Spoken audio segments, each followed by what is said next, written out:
Here we're examining the differences between assets and liabilities when it comes to firms.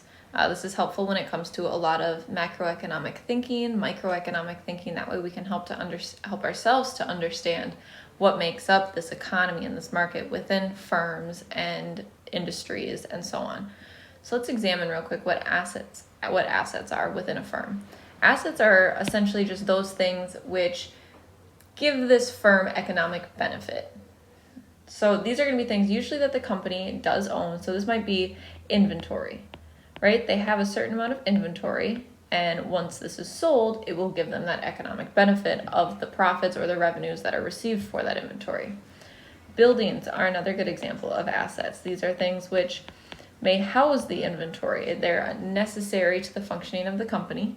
They own this building and it gives them some benefit. Equipment, that's another option, right? This is what they could use in order to produce their products or services. Without the equipment, they couldn't produce those goods and services, thus it gives them an economic benefit. We could also consider cash as an asset. That seems like a pretty obvious one, right? I myself, if I have cash on hand, I consider that an asset.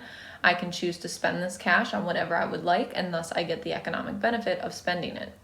Liabilities, on the other hand, are really that firm's obligation. So this could be, it's really what they owe another firm or a bank or an individual.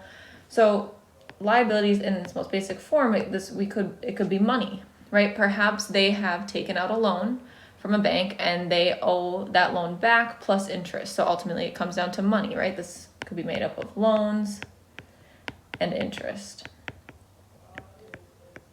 Or credit, right? Now that's similar to a loan, but maybe they were credited from some other company. Maybe the person or the firm in which they get their materials from gave them these materials on credit with the assumption that they would be paid later on. So credit would fall under liabilities as well.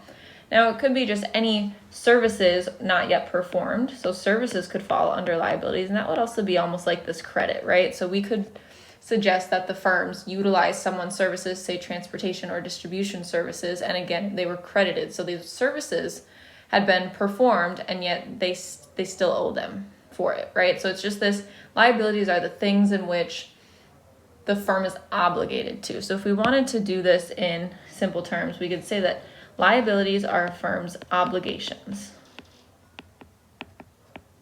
Whereas the assets, like we said, these grant some sort of economic benefit.